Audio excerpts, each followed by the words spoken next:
101 WDEV Warren and AM 550 WDEV Waterbury Montpelier. We're broadcasting live this morning in the Tunbridge World's Fair at the Northfield Savings Bank Broadcast Center gazebo.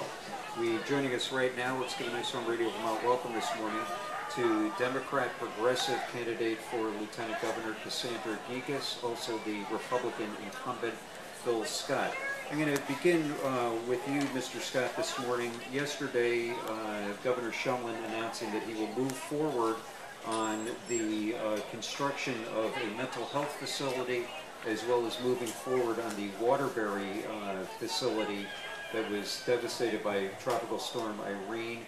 He was criticized by his Republican opponent, Randy Brock, for not having a plan B and for moving forward without having the money in hand.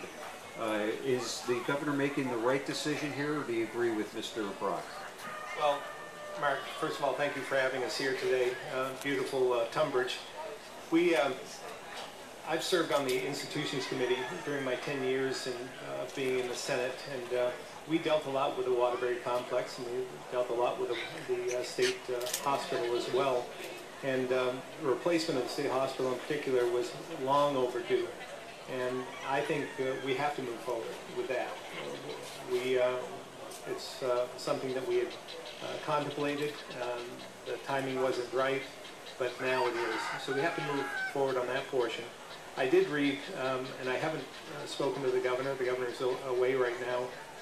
But I haven't spoken to him about the plan to move forward with the Waterbury complex. And I've been a proponent of doing something there. I think we need to.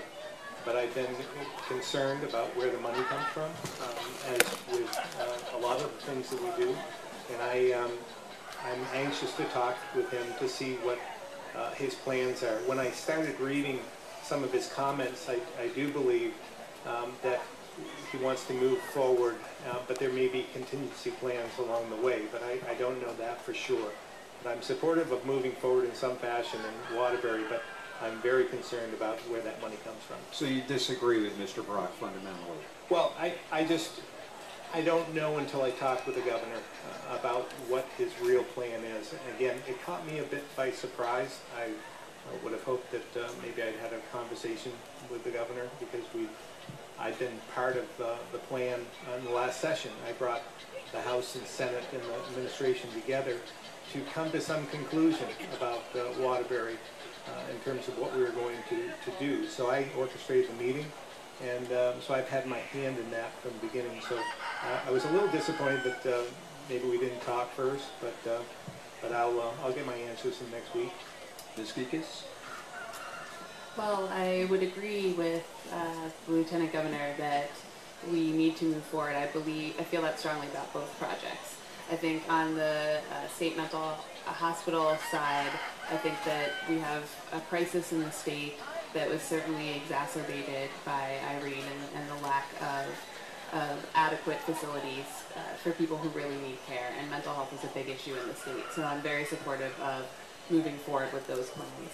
I'm also supportive of moving forward with the Waterbury office complex. I think it's very important. I mean, those workers are important to Vermont. It's important to the economy of Waterbury that those workers are there, and they provide critical services to Vermonters. And you know, the governor has a vision for a state-of-the-art office complex to support those workers, and I think he's displayed an incredible amount of judgment, both with Irene and what he's doing on healthcare reform, and I really trust his judgment. And so when he says that he is in conversations with FEMA and believes that we will get supports to finance those projects, I believe that he is making a good judgment call, and so I do think it's important that we move forward.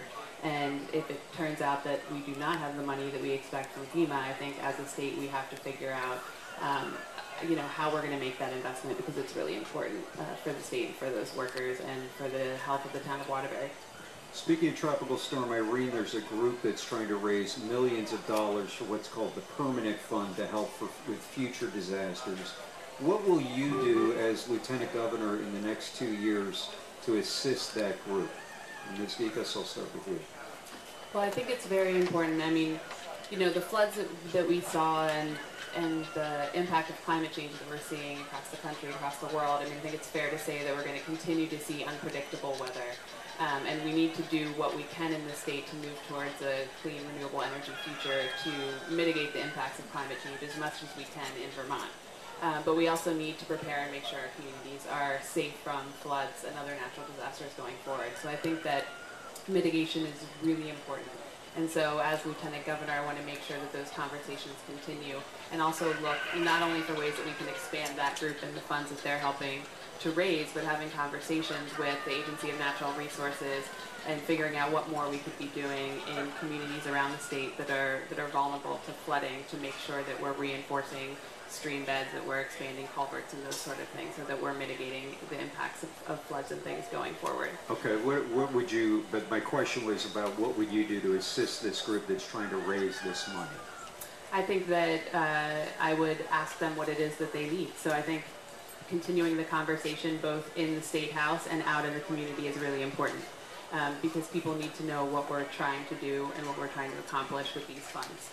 So I think it's, as Lieutenant Governor, you can play a very important leadership role both in the State House and out in the community to spread the word and help make sure that that the funds are robust going forward. Mr. Scott?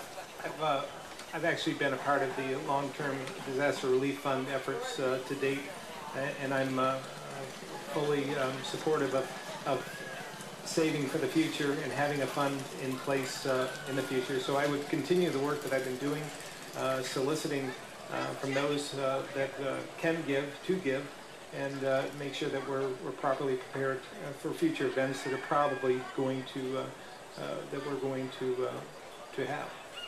Mr. Scott, on Vermont Yankee, you were one of 4 senators at the time who voted to not have the plant shut down.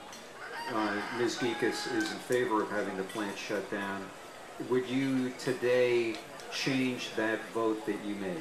Well, actually, I wouldn't, because at the time I believed that we had created a public service board to consider applications for those types of things, and I thought that it was appropriate that we not circumvent that process, that we allow Vermont Yankee to move forward and make application, and let the public service board decide that. We formed that board to as an independent body, so it wouldn't be political in nature, and that they could, it was a quasi-judicial board that could take testimony and get experts. And my feeling was, as I've felt with other decisions the Public Service Board has made, I may not agree with all of them, but that's why we created it, and I wanted them to have that opportunity. I would say that I think in retrospect, for those that wanted to shut Vermont Yankee down by circumventing the Public Service Board, we may have actually extended the life of Vermont Yankee by at least 3 years, because now the Supreme Court has decided that they should be able to make application. They are making application now, and if it's not safe, we should shut it down. But we just we spent the last 3 years debating that. Ms. Gekas? Well, as you stated, I am in support of shutting down Vermont Yankee, and I want to make sure that we're talking about this also in terms of